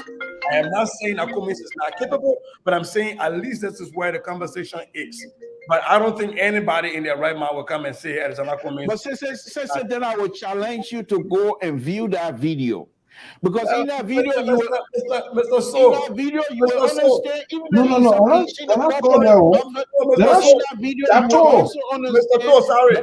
Mr. To, I don't care what I see in that video. Cummings does not work in government. So why am I going to watch the video to show me that? No, what I'm saying is when in that video, the point he makes in that video, it's not about cooperation. It's about people. Mr. To, there is always a difference between your thesis and the application. I can sit down and opine about how I'm going to do Liberian government. It's a different thing if I've been involved in it. All right, watch my show Thursday. You will truly enjoy it. You know, we are communicating with folks, people of different background. And the reason these people are here, we can't leave them hanging like a bat and say, oh, you just heard something, which of course is great. You have done a research. But I see it, and that's a research or whatever it is. So I ask you the question and you throw it back at me, and your son, by the way, you're now alluding that your son was the one that was cursing him. Maybe you didn't know at that time. Yeah, but now you know. No, the other son said, John Lobo. One time, John Lobo on your show, he said, we're having program, and he decided to invite George Lobo. John Lobo said, he's getting old now too, so it's understandable he's forgetful. That is okay. But you have done a good search for comments, and there seems to be a twist in of your perceptions or what you thought or view of him. Correct? No, Mr. So let me define myself again for you. As a liberal, I don't take a position that I'm fixed on. I evolve. Number one. Second, anything, whether it be Councillor Gonglo, Honorable Cummings, Ambassador Weah, Ambassador Baka, if they're doing something good that I believe will benefit Liberians, I will showcase it. Whether I'm for you or I'm not for you, it doesn't matter. That's who I am. What is your mission in this talking point here? Why you project my mission is to showcase people who will do something good. If you tell me you're doing something good, I say it. If you do something bad, I say it. By the liberal. The nation has been hijacked by the liberal. Mr. To, if you want to do a documentary on Cummings, it's perfect. All your data you get, you can put it together. You can make an announcement and say, Thursday, this is what I'll be doing. But you are not taking our conventional. That's bad. Yeah. You see, this is why you and the far right are missing the point. This platform is an intellectual platform. We're not here stuck to one position. Listen. Let me ask you that. Let me put both of you on record. Did you guys distribute to any of us? Did you guys give us any kind of agenda that we have to follow? Yes, Mr. Talking. What's the agenda? What is the agenda for tonight? Hold on. No. I'm asking you a question. Hold on. I was saying, hold on. Okay. Wait, now let me ask you today. No, you can't ask question when the question is close to you. Where you pass today? Huh? Where you pass today? I'm from where I pass. Uh-huh. Yeah, I face shortbread, I face cornbread. I'm getting ready to face rice bread here very shortly. That's where I'm going to be passing later on. Mr. Sokimo, he did a monologue about the role that we have to play as citizenry. Yeah. In our government. Yes. Holding people accountable. Yes. That was his monologue. And that was, hold on now. Okay. That was where you started from. Okay. And secondly, he is moderating the show tonight. Yeah. So, but if you are in that seat, then you can throw in any topic. But you're not in the seat today. And you want to take over the seat, then tell us. You can't come here tonight to hide. I can tell something, though. Okay. What has happened tonight will not happen. Okay. we run a program here. Look, Liberia is in crisis. None that people are fighting with guns and battle, but economic crisis, a serious crisis. And for those of you who have a pick in this whole 10 year, we're going to hold you responsible. Grabbing things from east, west, and south, and you think you're just going to dump it on people here and leave them hanging and go by your way. The next day, you go to California, Sacramento to highway engineer and make tons of money and lay down. You come the next day and do. It's not going to happen. Look, we need to be having a conversation here that our folks would get a takeaway. We're not going to do like these other networks. It's cool. You have the right, say, all of us here have the equal right to have this conversation. But like you said, you have a program. I thought, because you just throw this whole bomb here in the middle of this conversation. I'm not too sure if you guys think my subject matter, we are not being held to a particular conversation. We are allowed to express ourselves freely, and this is the right that I took. Why are you two trying to be somehow in some sort of a defense on my position? We are First of all, you hijack Sissy talking point. I say as a gentleman, we're on an intellectual platform. Yeah, because knowing your move was calculated. It was calculated to me. Yeah, and so, I did not force so yeah, what we're going to be doing. And then future program that we, because the thing too, you want to capture the imaginations of your people. I thought maybe at the end of the program, folks, in your closing remark, I have a documentary. Something that you have not seen or known about coming. Join me this Thursday. This is how we leave it hanging. But you are engineer, you don't know that. So I'm going to educate you, Bloku, the man from Totan. So Totan, a lot that you say Corin there, but I don't think Corin there that right. But we'll listen and see how it looks like. Thank you. Let me ask you here. Do you have a documentary for Joseph Boyka too that we would know at some point in time? Yes, I will put something together, but it will not be as interesting as coming program will be. Why? Well, I mean, when you made information minister, Eugene Fagonse will do better. You see, this is I'm being very honest with you. You asked me my opinion. I'm trying to be honest, and then you think that it's something else. Should I lie to you? No, I don't lie. I say exactly what it is. Something too is amazing. It would not be interesting as Kumi, and you here talking for Joseph Boyka? Yeah. He's in a race? Okay, I'll take you off your word. Let me throw one thing out in here that we're forgetting today. Yeah, we will be wrapping up. That we are forgetting today is that did you all follow that the CDC had a convention overnight? Exactly. From 10 o'clock in the night to 4 I had that jotted down, but this guy just derailed the whole conversation here tonight. The notification was sent on the 20th for people to arrive for a convention on the 21st. And the CDC, they announced it. They had a Nicodemus convention. The ruling, one of the major parties to the ruling coalition is having a convention. Can you imagine CDC convention in the past? CDC convention about the way now announced they'll go do it in secret. Yeah. But since they were asking for 2005, I think for the chaplain or secretary general or something like 2005. And so and that's what I want us to talk. Maybe we want to go a little bit, few minutes. The president extending his trip to December 21st. So what is let's talk a little bit about it here. The Liberal. Let's return to we'll be looking out. It's at what? Thanksgiving Day, right? That's a Thanksgiving dinner you're gonna give us? I think I'm gonna change my mind. Oh, he's involved. No. You can't drop our show today.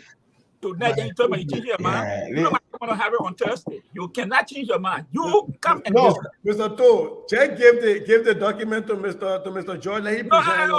I'm not presenting it. He the one, bro. He said that they dropped our show tonight. We didn't ask him. He came on his own volition and said, "Hey, I'm going to do this." Now they give the opportunity. He said, "No, I gotta change your mind." He's involved. Oh Lord. So, Mr. So, you want me to take on the CDC fly by night convention? You ready now? He's going to get me fly by what? We playing no. Fly by net convention. Oh Lord. No, but seriously here, we have a few minutes before we can go. That was I saw that stuff like it's unusual. That's not a CDC that we know. Something is not right. Something definitely is not right. That is happening. Mr. So, I think CDC, to be honest, CDT is really missing McGill. I think McGill, for me right now, McGill seemed to be the genius that was holding the sedition together. Even though with all of his belief, I believe some of the corrupt behavior, but I believe that young man was seriously in control of CDC from head to toe. Now, when you read that stuff, what I got from my own brother sister who sent that to me here, when you go through it, it's very interesting. Very interesting. How they went about their election. In fact, they'll tell you, so we got 370 some delegates, and then when they start pushing the delegate based on the vote, you're missing almost like 50 or 60 name or 60 people missing among that, because if you add the for and against and you add them together, they're not the same number as what they said they had. Other tell us they've certain people esteem none of that stuff. So they start going down the line. And it seemed like once they satisfied with the people who they wanted to be their leader, that was it. That was it. The CDC is in trouble. What I really believe, and I could be wrong, I think Dr. Weir most likely have no interest of being re-elected. He has no interest of being president re-elected to be president for the next 6 years. And I think he most likely doing it to say to carry on the CDC spirit, so to speak. But for me, it seems like they're done. They're done. They don't up to this point, and you don't see them actually organizing to say what they're going to do and what they're all about, having a serious platform. No, I think CDC is, and so the remnants of the failed party, Prince Johnson now pull away from them. Other people thinking about pulling away. I think they're in trouble. So I think CDC, as far as I'm concerned, they have some serious problem. I don't see them to be anybody serious this coming election. I think they're going to be massively flocked. Well, let's go a little bit deeper here. What do you think is happening here, Sissy? So let me disagree with the liberal that the porcupine that has been domesticated was the brain behind the CDC alone. The man who entered the University of Liberia in 2005 BC and graduated 2001 AD. Yeah, but that's why I said BC and AD. He was right. Yes. He entered BC and he graduated in AD. But look, you are telling me that the CDC calling an overnight convention, that it was because of McGill that they couldn't open themselves to a convention. And if you look at what happened, though, every seat almost but two were white ballots. The only two seats that were contested was the Secretary General, somebody ran against Jefferson Koji, and then the position that Samora locally won, that somebody contested against. Everything else was a white ballot. You are telling me that a serious CDC did not put up a challenge for the chairmanship, given the liquor talk stuff that came from Mr. Mora Malu? This is not serious. And for me, what is notable were the names that were not in leadership, like an Akaras Gray. I looked for it. I didn't see Akaras Gray, I didn't see that. So there were notable names that were not in their leadership. But the sad piece is that You are calling a convention that you're supposed to use to rally your base.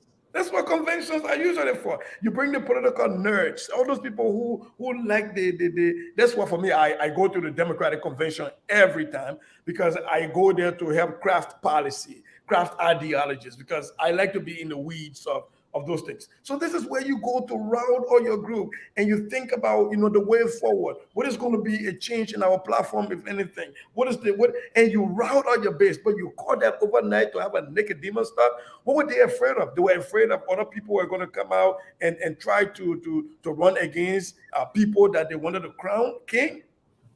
It is sad. And then the other thing is, after the convention, they are going to call a women's congress and a youth congress to elect the youth leadership and the women's leadership. Why couldn't you have the women leadership and youth leadership elected at the same place where you elected everybody else? So it is mind-boggling. But the idea that the CDC is a serious political entity, I think, is fading very fast, because I really don't know in what word they didn't at least challenge the chairmanship of Mobile. Really, the man has lost. Is that normal? The man has lost every seat. It's like the man has lost every special election since they won the presidency, and nobody thinks that is an issue with the top of the party, and nobody challenged him. You lost Mosquito twice. Is it normal, sister? Challenged Abraham Dawes Delon that if you win, you are going to resign twice. Is it normal? No, it is abnormal, but it is the CDC. So in that case, yeah, it's normal. Because conventions are meant for inspirational speakers to kind of like boost the morale of the party, where you're going to see other folks coming, potential new brief for the party, and it open the scope of the party. Oh, we thought this party was this way, but here we are seeing different faces, different people, the showcasing. But out of the night, it was an overnight flight, like the liberals said. Yeah, Pa George.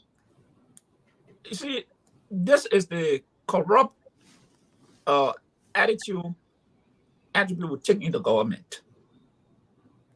When you see people like this, going like this, imagine when they get in government, what happened there? CDC is a mass-based institution, according to them. 20, you send it, and the same 20 you have in the election. What were the delegates coming from?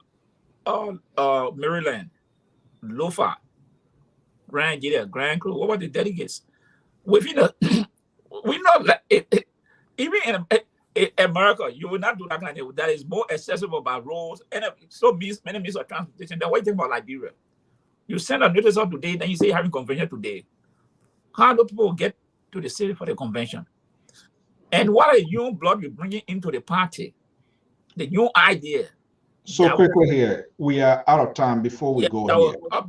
But this is why you see happy, and this is how institution crumble. And as Mr. Otto said, George Weah is not interested in the presidency. He had a man almost out of the country for 2 months.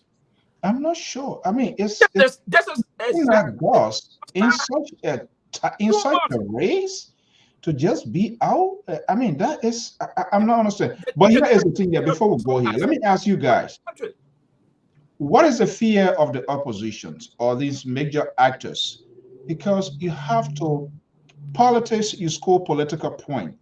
You draw that sort of parallel lines, make that demarcations. Why this party, in fact, is a bad party, will not follow good governance. They're not following the basic rules, principles of democracy. What has happened? If that's what we're going to see, these people that are elected, if they will be put forward as appears to be right now, what is the fear of these political parties to kind of like come down on them and tell the Liberian people? These are people who wants to be re-elected. See how they have done within their own inner war. Why are they afraid to speak out?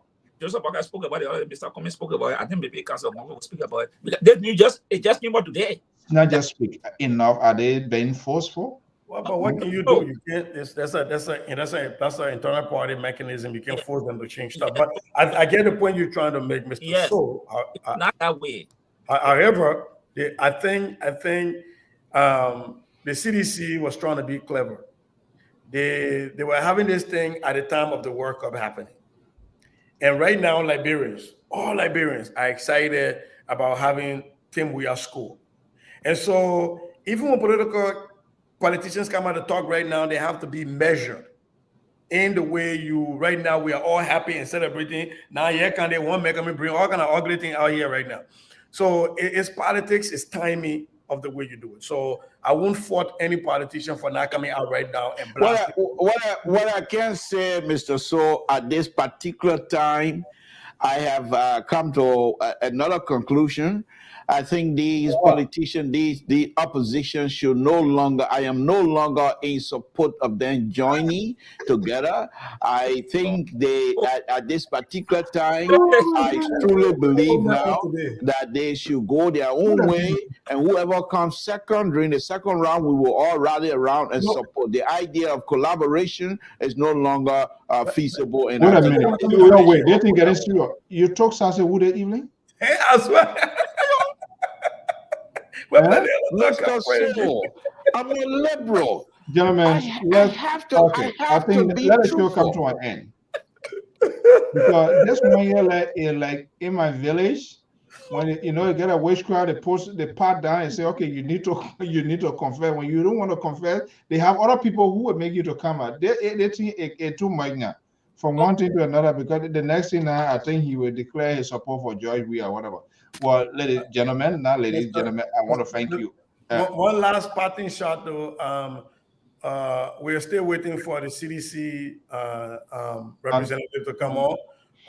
We're begging them. We're here, come and defend the pro-poor agenda so the Liberian people can see the difference, so that they vote. When they are voting, it is a vote based on education, that they're educated voters and they know what the PD is and what the difference is between that and Cummings and that and Joe Boakai and that and Councillor Gongolo. So CDC people, you come on, sit on the platform. And our sister from the Ministry of Labor, Movement for whatever that was. What's the party again? MOL. I just know that Ministry of Labor. Can you please come back on? We're missing you because this is becoming an ANC and LP. Yeah.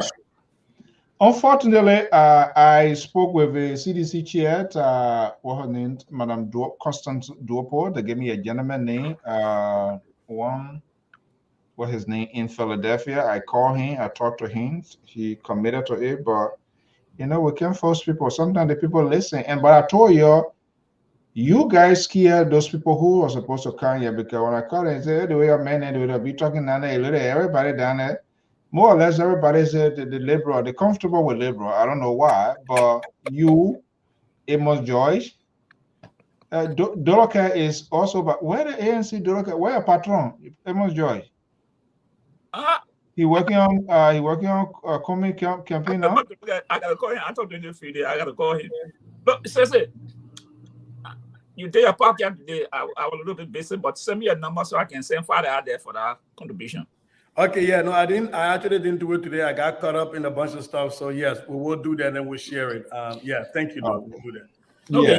Send me a cash ad number, so. So, gentlemen, thank you so much for your time. I'm looking forward to Councillor Gongo. We're going to be setting the date. Are you going to ask for our parting comment, or are you just going to close? No. The comment I've been hearing. They want. I don't want to hear no their comment. Nothing to part now. We already part. Okay. My parting comment is you must be looking for Canada, because I think the guy another Liberian playing for Canada, Juan Davis. Yeah, but the show. What time on Thursday? The Liberal. At the same time, you guys will start here. Change your mind again, so. No, I'm not quite sure yet, but whatever it is, going to be at the same time. The Liberal Progressive. Man, yes. They one time when you get here at your campaign chair, then look out to us and tell lie. Man, it would be crazy. The Liberal Progressive Samson Blokuto, thank you so much. Amos Joyce said, thank you so much, guys. Thank you, Mr. So. And of course, our huge listener.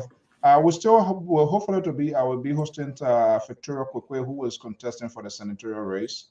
Mozzarella County, ANC, holding everything constant. I will try to confirm with her before Wednesday, before we start rolling things out. But other than that, we are good. To our many viewers, listeners, I say thank you so much for the time, and Amos George as well. Thank you so much. And of course, so all our many viewers, listeners, thank you so much for your time. You know, sometimes we're going to have some rough edges here in our conversation. We hope to be back here. Tomorrow is Wednesday. Yeah, tomorrow Wednesday will be here. Thursday, the Liberal are going to be doing your own thing. We'll see how that plays out. To all our viewers and listeners, we say happy Thanksgiving. Make sure save part on the big bird as well. All right.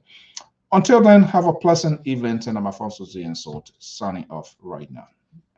Thank you so much. Bye bye.